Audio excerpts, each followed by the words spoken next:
बेटा जरा सी तबीयत ठीक नहीं लग रही है, तू मुझे डॉक्टर को दिखा ला। अब तो हाथ पैर भी काम नहीं करते हैं, शरीर में ढीलापन सा रहता है। बिमला जी ने अपने बेटा अंकित से कहा। लेकिन अंकित तो अपने ऑफिस के काम में लगा था और लैपटॉप पर नजरें गुड़ाए हुए था। अपनी माँ की बातें सुनकर भी वो सुन नहीं रहा था। 5 मिनट तक बिमला जी की ओर आशा भरी दृष्टि से देखती रही, पर उसने कोई जवाब नहीं दिया। तभी अंदर से अंकित की पत्नी मेघा बाहर आती है। ओह, आप फिर से बाहर आ गई। आप अपने कमरे में अच्छे से बैठ नहीं सकती है क्या? बार बार आकर इन्हें परेशान करना जरूरी है क्या? यूँ तो कहेगी कि हाथ पैर में दर्द है, पर यूँ दिन भर में घूमती रहेगी। अभी ऑफिस का काम करेंगे या आपकी सेवा में बैठे रहेंगे? ससुर जी तो हमारे लिए कोई खजाना छोड़कर गए नहीं है। अब इनकी कमाई से ही घर चलता है और इन्हें चैन से काम करने दो। मेघा का गुस्सा देखकर बिमला जी अंदर अपने कमरे में आकर लेट गई। अब दर्द के मारे नींद भी नहीं आती है। एक तो दर्द, उस पर बुढ़ापे का शरीर, नींद आंखों से गायब हो रही थी। अंकित सुबह भी जल्दबाजी में रहता है और शाम को आते ही लैपटॉप में लग जाता है। आखिर अपनी पीड़ा किससे कहूँ? जब बेटे को ही फुर्सत नहीं है तो बहू से उम्मीद क्या करूँ? बिमला जी की आंखों में कोर गीले हो गए। शरीर भी साथ नहीं देता है और उनका बेटा भी उससे दूर हो गया था। उसे अपनी बूढ़ी माँ का जरा सा भी परवाह नहीं था। वो अपनी ऑफिस और घर बच्चों दुनिया में ही व्यस्त रहता था। माँ तो उसकी दुनिया में आती ही नहीं थी। अगली सुबह बिमला जी बिस्तर से नहीं उठी, दर्द से कहराती रही। सुबह के 10 बज गए थे, फिर किसी ने चाय पानी की नहीं पूछा। आज तो रविवार था, सभी देर तक सोते हैं, पर 8 बजे तक तो उठ ही जाते हैं। बिमला जी धीरे धीरे हिम्मत करके उठी, फिर कमरे से बाहर आई तो देखा अंकित अपने बच्चे और पत्नी के साथ समोसे जलेबी का नाश्ता कर रहा था, पर किसी ने उन्हें खाने के लिए पूछा तक नहीं। बिमला जी रसोई में गई और पानी लेने लगी तो वही फ्रिज का पानी था। इतनी गर्मी में बोतल का पानी भी गर्म ही आता है। वो फ्रिज के पानी पीते नहीं है और बोतल के पानी से प्यास बुझती नहीं है। कितनी बार कहा है कि गर्मी में मटकी लेकर आता ताकि ठंडी पानी पी सकूं, पर बहू को घर के मटकी रखना झंझट का काम लगता है। बुढ़ापे में बेटे बहू ने पानी के लिए तरसा दिया है। एक बार उन्होंने टोक दिया तो मेघा बोली, मम्मी जी हमारे साथ रहना है तो अपने नखरे छोड़ दीजिए। आजकल सब फ्रिज का ही पानी पीते हैं, फिर मटकी रखो तो पूरे रसोई का ध्यान शान खराब हो जाएगी। अब पानी ही तो पानी है, वो चाहे मटकी से पियो या बोतल का, क्या फर्क पड़ता है। वो पानी लेकर बाहर आ गई। फिर से अंकित से बोली, अंकित मुझे डॉक्टर को दिखा दे, तबीयत सही नहीं लग रही है। ये सुनते ही अंकित भड़क गया और गुस्से से चिल्लाने लगा, ये क्या ही रट लगा रखी है? आखिर बुढ़ापे का शरीर है, छोटे बड़े दर्द लगे रहने हैं। अब इसका मतलब ये थोड़ी है कि हम आपको डॉक्टर के यहाँ ही ले जाता फिरूंगा। अब डॉक्टर का फीस भी कितनी महंगी है। देखने से पहले तो 100 तरह के टेस्ट लिख देगा, वो कराओ, फिर दुनिया भर की दवाई लिख देगा। अब थोड़ा सहन करना सीखो, घर का खाना खा रही हो, और क्या चाहिए। बिमला जी इतना गुस्सा देखकर सहम गई। फिर बोली, ठीक है बहू, मुझे बादाम और खसखस का दूध बना दे, थोड़ी शरीर में ताकत आएगी तो चल फिर लूँगी। मेघा ने अजीब सा मुँह बनाया, ये लो, हम तो कभी बादाम भी मुँह से नहीं रखते हैं। बादाम कितनी महंगी आती है। अब इन महंगाई में बच्चों को पढ़ाएं या सारे पैसे आपके दूध और बादाम पर खर्च कर दें।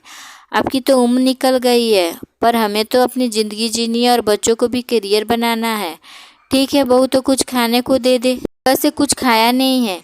मेघा अंदर से रसोई में गई और रात की बची रोटी और साथ में अचार लाकर दे दिया। बिमला जी चुपचाप कमरे में आ गई और उसके छोटे छोटे टुकड़े करके उसे धीरे धीरे खाने लगी। खाते वक्त उनकी आंखें भर आई, क्योंकि उन्होंने कभी इस तरह खाना नहीं खाया था। उनके पति की ठीक ठाक कमाई थी, वो कपड़े और गहनों से ज़्यादा खाने पीने पर खर्च करती थी। उनका मानना था कि अच्छा खाएंगे शरीर लगेगा, गहने कपड़े तो रखे रहते हैं पर शरीर तो हमेशा ही साथ चलता है।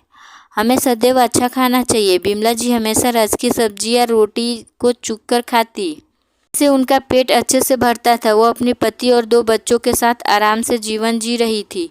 उनकी बड़ी बेटी रीवा की शादी पास के शहर में की थी, पर उसके पति की नौकरी विदेश में लग गई तो वो वहाँ पर चली गई। बेटी की शादी के बाद बेटे की शादी मेघा यूं तो देखने में सही लगती थी, पर उसका व्यवहार इतना बुरा होगा वो सोच भी नहीं सकती थी। मेघा जब भी बोलती कड़वा ही बोलती है। वो सबके सिर सवार रहती और अपने ससुर जी की भी जवाब दिया करती। ससुर जी अचानक लकवे का अटैक आ गया, वो दुनिया से चले गए। अपने पिता की मृत्यु पर रीवा विदेश से आई थी, पर माँ के साथ चलने को कहा था, पर बिमला जी ने मना कर दिया कि मेरे बेटे बहू तो बेटी घर क्यों जाऊं, जब तो इन्हीं के साथ रहूंगी। बिमला जी सोचा था कि अपने ससुर जी के खाने के बाद मेघा कोई बदलाव आएगा। बिमला जी ने सोचा था कि अपने ससुर जी के खोने के बाद मेघा में कोई बदलाव आएंगे, पर वो तो और ज़्यादा भी कड़वी हो गई। बेटे ने विधवा बूढ़ी माँ का दर्द नहीं समझा और बहू के बहकावे में आकर उन पर भी मानसिक अत्याचार करने लगा। एक दिन बिमला जी मंदिर में पूजा कर रही थी और उन्होंने ईश्वर से प्रसाद चढ़ा दिया। उन्हें भूख लग रही थी कि बहू की खाने को नहीं दे रही थी। उन्होंने कटोरी में रखा प्रसाद खा लिया। उन्हें प्रसाद खाते देखकर मेघा ने कमरे में आते हुए देख लिया। ये देखते ही वो फिर से गुस्सा हो गई। मम्मी जी, आपको शर्म नहीं आती है? आप तो प्रसादी चोरी करके खा रही हो, तो भी ना जाने क्या क्या खाती होगी। मुझे तो पता ही नहीं था कि मैं अपने को रसोई में ऐसे ही जाने देती हूँ, पर आज के बाद आप मेरी रसोई में कदम नहीं रखेंगी और ना ही भगवान का मंदिर में प्रसाद चढ़ाओगी। इतना अपमानित होने के बाद आज बिमला जी फूट फूट कर रोई। से आजकल भूख सहन नहीं होती थी, हर थोड़ी देर में भूख लगती थी। जब बहू ने देर तक खाने को नहीं दिया तो उन्होंने प्रसाद खा लिया। इस तरह रोज के अपमान से वो परेशान हो चुकी थी, लेकिन उन्हें कुछ समझ नहीं आ रहा था, क्योंकि उन्हें तो रहना बेटे बहू के साथ था। मेघा उन्हें रसोई का खाना नहीं बनाने देती थी, पर बाहर के सारे काम वो करवाती थी। झाड़ू पोछा और बर्तन के साथ सब्जियां काटना, कपड़े सुखाना, कपड़े समेटना। अब इस उम्र में बिमला जी थक जाती थी और इतनी सफाई से काम नहीं कर पाती थी। जब वो पूरा काम कर लेती थी तब भी मेघा उन्हें ताने देती रहती थी। ज़्यादा काम करने की वजह से उनके हाथ पैरों में दर्द रहने लगा था, लेकिन दोनों बिमला जी थोड़ी भी परवाह नहीं करते थे। उन्हें ढंग से खाना पीना नहीं मिल पाता था। अंकित और मेघा दोनों अपनी ही दुनिया में व्यस्त रहने लगे। घर के बिमला जी की होने का ना होने का उन्हें कुछ फर्क नहीं पड़ता है। बिमला जी घर पे पड़े पुराने सामान की तरह थी, जिसकी कोई कदर नहीं थी। दोनों अपने बच्चों की हर इच्छा पूरी करते थे, पर बिमला जी की ज़रूरतों को भी उपेक्षा कर ही देते थे। बिमला जी का चश्मा टूट गया था। वो महीनों से टूटे चश्मे से काम चला रही थी, पर अंकित ने नया चश्मा बनवा कर नहीं दिया। उनकी साड़ियाँ पुरानी हो गई थी, चप्पलें भी घिस गई थी। वो इन सब खर्चों के लिए पूरी तरह बेटे बहू पर निर्भर थी, क्योंकि उनकी पति की कोई पेंशन नहीं मिलती थी। इसी बीच बिमला जी की छोटी बहन ने घर पूजा रखवाई और उन्हें आने का न्योता दिया। उनका भी जाने का मन था, क्योंकि घर के उन्हें घुटन महसूस होती थी।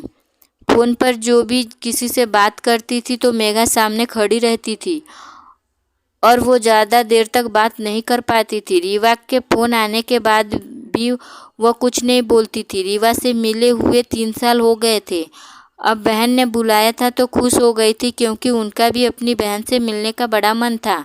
अंकित ट्रेन का टिकट बनवा रहा था, तभी मेघा आ गई। अरे, ऐसी में ट्रेन का टिकट बनवाने का क्या ज़रूरत है? स्लीपर में ही चली जाएगी, पूजा में ही तो जाना है, बेकारी खर्च क्यों करना। अंकित ने भी स्लीपर का टिकट बनवा दिया। बिमला जी ट्रेन में बैठी तो उन्हें चैन की सांस लेने लगी, वरना तो कितने महीनों से जेल की जिंदगी जी रही थी।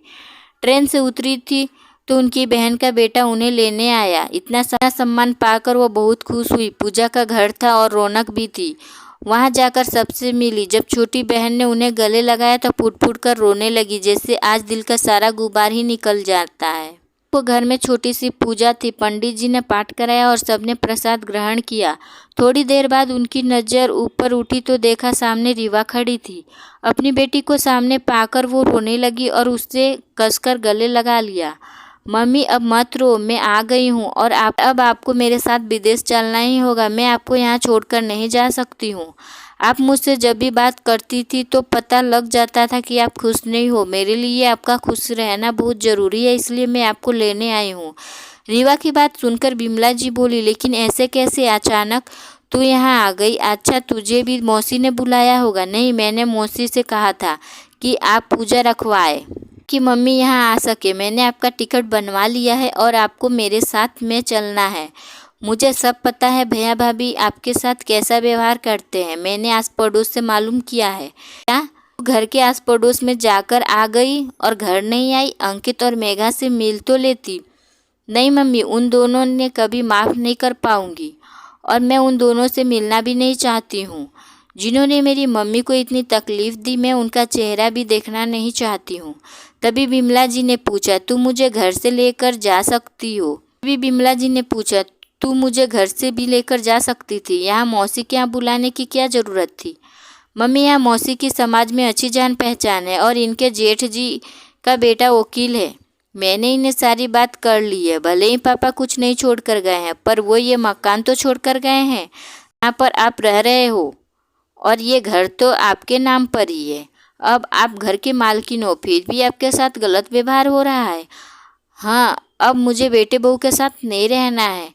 मैं उनके अत्याचार और अपेक्षा अब नहीं सह सकती हूँ। लेकिन मैं क्या कर सकती हूँ? बिमला जी ने बोला, आप उन्हें घर खाली करने की नोटिस भेज सकती है, भी दोनों ही का अकल ठिकाने आएगी। रीवा ने बोला। बिमला जी ने नोटिस पर साइन कर दिए और उन्हें घर खाली करने की नोटिस भेज दिए। नोटिस पाकर अंकित और मेघा के पैरों तले जमीन घसक गई।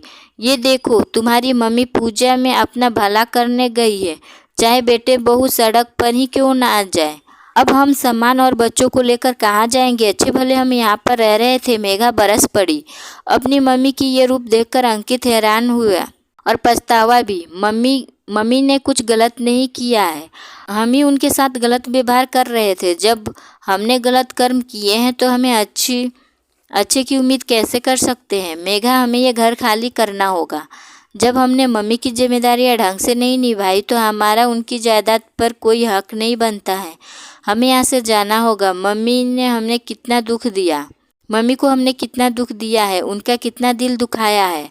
उन्होंने तभी ये कदम उठाया है। नोटिस का जवाब आ चुका था।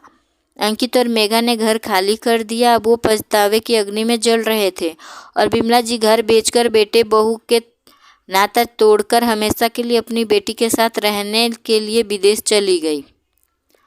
कोई भी माँ ऐसा नहीं करती है, पर जब बेटे बहू का अत्याचार ज़्यादा ही बढ़ जाते हैं तो ये कदम उठाना भी गलत नहीं है। आपको ये कहानी कैसी लगी मुझे अपनी राय कमेंट बॉक्स में ज़रूर दीजिएगा। कहानी पसंद आए तो लाइक शेयर सब्सक्राइब कर दीजिए। मिलते हैं अगली कहानी में। Thank you for watching video.